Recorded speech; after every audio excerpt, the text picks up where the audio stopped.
জন্মদিনের দ্বিতীয় অতিকে ভয়ঙ্কর নাম ফলে কি হতো আরো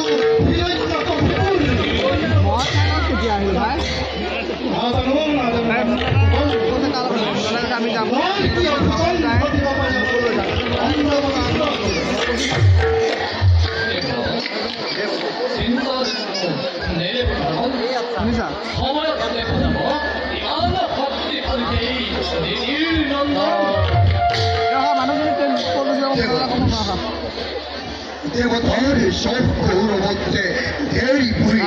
মরিষে দানব ওই মাতৃ ইতিহাসে নিষ্ঠুরা হই শুক্র সিদ্ধ ব্রাহ্মণের সাপসে আর দেবরস নিঃস্বার্থ শুক্র সত্যই নানাভাবে